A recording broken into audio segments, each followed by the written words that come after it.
Palakkad Sreekrishnapuram saint Dominic സ്കൂളിലെ 9ാം ക്ലാസ്സുകാരി ആശനന്ദയുടെ ആത്മഹത്യ കാരണമെന്താണ്? ക്ലാസ് അതായത് ഡിവിഷൻ മാറ്റിയതിൻ്റെ മനോവിഷമത്തിലാണ് ഈ പെൺകുട്ടി ആത്മഹത്യ ചെയ്തതെന്നാണ് പരാതി. ഇതേ തുടർന്ന് ഈ സ്കൂളിലെ വലിയ രീതിയിലുള്ള പ്രതിഷേധമാണ് സ്കൂളിനെതിരെ ഉയർന്നത്. പ്രിൻസിപ്പൽ ഉൾപ്പെടെ 3 ജീവനക്കാരെ പുറത്താക്കിയിരുന്നു. ഇന്ന് ഉച്ചയ്ക്ക് ശേഷം പോലീസ് സാന്നിധ്യത്തിൽ രക്ഷിതാക്കൾ, വിദ്യാർത്ഥികൾ, വിദ്യാർത്ഥി സംഘടനാ പ്രതിനിധികൾ എന്നിവരുടെ സംയുക്ത യോഗം ചേരുന്നുണ്ട്. രക്ഷിതാക്കളുടെ മൊഴിയും പോലീസ് ഇന്ന് രേഖപ്പെടുത്തും. അതിനിടെ പെൺകുട്ടിയുടെ ആത്മഹത്യയിൽ പ്രതിഷേധം ശക്തമാകുകയാണ്. സ്കൂളിലേക്ക് വിദ്യാർത്ഥി സംഘടനകൾ മാർച്ച് നടത്തി.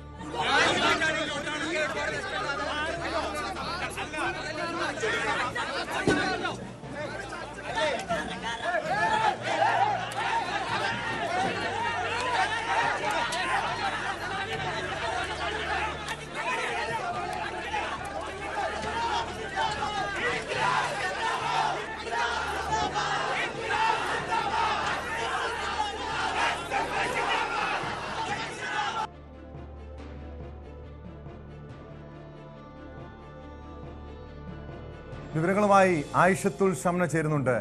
ഷംന, ഈ ആശിർ നന്ദയുടെ ആത്മഹത്യക്ക് പിന്നാലെ വലിയ രീതിയിലുള്ള പ്രതിഷേധം ഇന്നലെയും ഇന്നുമായി സ്കൂളിൽ തുടർന്ന് വിദ്യാർത്ഥി സംഘടനകൾ പ്രതിഷേധവുമായി രംഗത്തെത്തുന്നു. പ്രതിഷേധ സമരങ്ങൾ അക്രമാസക്തമാകുന്ന സാഹചര്യം. പ്രിൻസിപ്പൽ ഉൾപ്പെടെ 3 ജീവനക്കാരെ പുറത്താക്കിയിട്ടുള്ള 3 പേർക്കെതിരെ നടപടി സ്വീകരിച്ചിട്ടുണ്ട്. എന്താണ് ഇപ്പോൾ ഈ പ്രതിഷേധക്കാർ ഉന്നയിക്കുന്ന ആവശ്യങ്ങൾ? അതോടൊപ്പം ഈ കേസിന്റെ അന്വേഷണം, ഈ പെൺകുട്ടിയുടെ ആശിർ നന്ദയുടെ ആത്മഹത്യയുമായി ബന്ധപ്പെട്ട പോലീസിന്റെ അന്വേഷണം എന്താണ്? പോലീസ് എന്താണ് ഈ കേസുമായി ബന്ധപ്പെട്ട് നൽകുന്ന വിവരങ്ങൾ? പോലീസിന്റെ നേതൃത്വത്തിൽ സംയുക്ത യോഗം ചേരുന്നുണ്ട്. ഇതിനുശേഷമായിരിക്കും കൂടുതൽ തുടർ നടപടികളിലേക്ക് കടക്കുക. ഒപ്പം തന്നെ ഈ മാതാപിതാക്കളുടെ, ആശിർ നന്ദയുടെ മാതാപിതാക്കളുടെ മൊഴി ഇന്ന് രേഖപ്പെടുത്തും. അതായത് സ്കൂൾ അധികൃതർക്കെതിരെ വലിയ രീതിയിലുള്ള ഗുരുതര ആരോപണങ്ങളാണ് പെൺകുട്ടിയുടെ മാതാപിതാക്കൾ ഉന്നയിക്കുന്നത്. ഈ മാതാപിതാക്കളാണ് കുട്ടിയെ ആത്മഹത്യയിലേക്ക് നയിച്ചത്, വലിയ രീതിയിലുള്ള മാനസിക പ്രയാസം കുട്ടിക്കുണ്ടായിരുന്നു എന്നതടക്കമുള്ള ആരോപണങ്ങൾ ഉന്നയിക്കുന്നുണ്ട്. ഇതിലൊക്കെ ഇന്ന് മൊഴിയെടുത്ത ശേഷമായിരിക്കും ഈ അധികൃതർക്കെതിരെയും ഒപ്പം സ്കൂളിനെതിരെയും എന്ത് നടപടിയാണ് സ്വീകരിക്കേണ്ടത്, എത്രത്തോളം ഗുരുതരമുള്ള വകുപ്പുകളാണ് ചുമത്തേണ്ടത് എന്നതടക്കമുള്ള നടപടികളിലേക്ക് പോലീസ് കടക്കുക. എന്തായാലും പ്രതിഷേധം അത് കനക്കുകയാണ്. ഇന്ന് രാവിലെ തന്നെ AYSFന്റെയും ഒപ്പം തന്നെ SFIയുടെയും ഒക്കെ നേതൃത്വത്തിൽ വലിയ രീതിയിലുള്ള പ്രതിഷേധം നടന്നിരുന്നു. സ്കൂളിലേക്ക് മാർച്ച് നടന്നിരുന്നു. ഒപ്പം തന്നെ ഈ പ്രിൻസിപ്പൽ അടക്കമുള്ള 3 ജീവനക്കാരെ നിലവിൽ സ്കൂളിൽ നിന്നും പുറത്താക്കിയിട്ടുണ്ടെങ്കിലും കൂടുതൽ പേര് കേസിൽ പ്രതികളാണെന്നും ഒപ്പം തന്നെ കടുത്ത നടപടി തന്നെ, കൊലക്കുറ്റം തന്നെ ഇവർക്കെതിരെ ചുമത്തണമെന്നുമാണ് ഇപ്പോൾ പ്രതിഷേധക്കാരുടെ ആവശ്യം. അതിനായാണ് ഇപ്പോൾ ഈ പ്രതിഷേധം ശക്തമാക്കിയിട്ടുള്ളതും.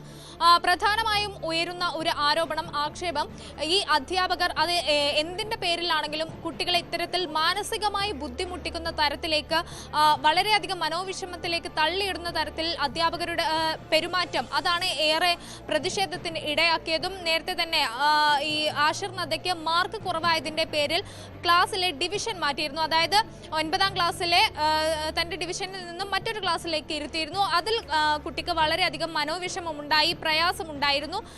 പിന്നാലെ ഈ കുട്ടി ഇനി പഠിച്ചില്ലെങ്കിൽ, ഇനി മാർക്ക് കുറഞ്ഞാൽ 8ാം ക്ലാസ്സിലേക്ക്, അതായത് 9ാം ക്ലാസ്സിലുള്ള കുട്ടി വീണ്ടും 8ാം തരത്തിലേക്ക് തന്നെ പോയി ഇരുന്നോളാം എന്ന് കുട്ടിയെ നിർബന്ധിച്ച് കത്തെഴുതിച്ചു എന്നതും ഒരു ആരോപണമുണ്ട്. ഇതാണ് കുട്ടിയെ കൂടുതൽ മനോവിഷമത്തിലേക്ക് തള്ളിയിട്ടത്. വീണ്ടും ഈ നാണക്കേട് ഭയന്നും മറ്റും അത് കുട്ടിയെ വല്ലാത്ത മാനസിക പ്രയാസത്തിലാക്കിയിരുന്നു. ഇതൊക്കെയാണ് ആത്മഹത്യയിലേക്ക് നയിച്ചത് എന്നാണ് ബന്ധുക്കളും ഈ കുട്ടിയുടെ മാതാപിതാക്കളും ആരോപിക്കുന്നത്. ഇത്തരത്തിൽ ഒരു കുട്ടിയെ മാനസികമായി തളർത്താനും പഠനത്തിന്റെ പേരിൽ, നമുക്കറിയാം പല കുട്ടികൾക്കും പലതരത്തിലായിരിക്കും കഴിവുണ്ടാകുക. ചിലപ്പോൾ പഠനത്തിൽ അല്ലെങ്കിൽ മറ്റ് കായിക മേഖലകളിലൊക്കെ ആയിരിക്കും.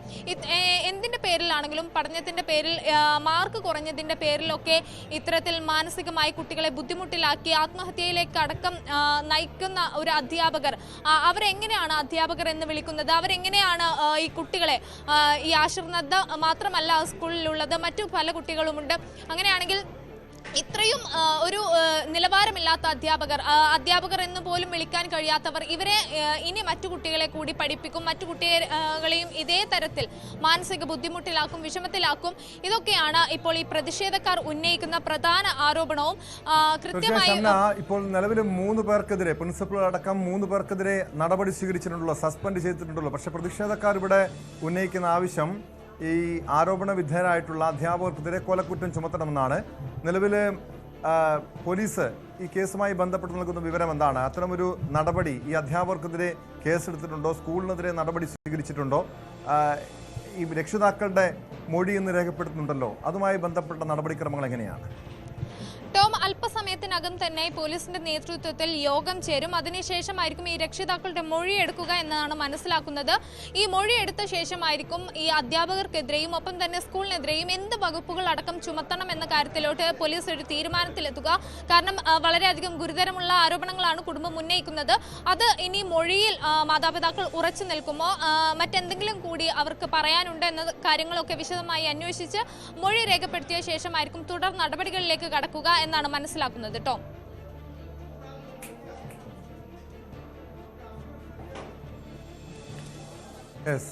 വ്യക്തമാണ്. ഷംന, ഒരു കാര്യം കൂടി, ഈ പ്രതിഷേധം ഇപ്പോൾ കാരണം ASFന്റെ ഭാഗത്തു നിന്നും അങ്ങനെ വിദ്യാർത്ഥി സംഘടനകൾ പ്രതിഷേധം കൂടുതൽ ശക്തമാക്കുന്നുണ്ട്. ഈ പ്രതിഷേധം അവസാനിച്ചോ?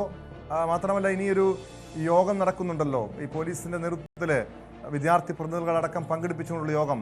ഈ യോഗത്തിൽ വിവിധ വിദ്യാർത്ഥി സംഘടനകളുടെ പ്രതിനിധികൾ, അതായത് സ്കൂളിലെ വിദ്യാർത്ഥികൾ മാത്രമല്ല, അതിനപ്പുറം വിദ്യാർത്ഥി സംഘടനകളുടെ പ്രതിനിധികളും ഈ യോഗത്തിൽ പങ്കെടുക്കുന്നുണ്ടോ? ടോം, നിലവിലിപ്പോൾ AISFന്റെ പ്രതിഷേധം അവസാനിപ്പിച്ചെങ്കിലും SFI പ്രതിഷേധവുമായി രംഗത്തെത്തിയിട്ടുണ്ട്. കടുത്ത പ്രതിഷേധം തന്നെയാണ് മേഖലയിൽ ഇപ്പോൾ SFI സ്കൂളിന് നേരെ നടത്തുന്നതും.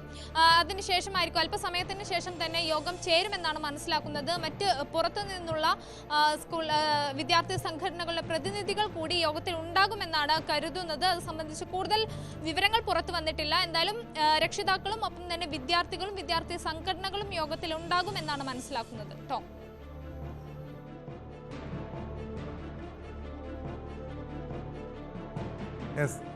വ്യക്തമാണ്. ആയിഷത്തുൽ ഷംനയാണ് വിവരങ്ങൾ നൽകിയത്.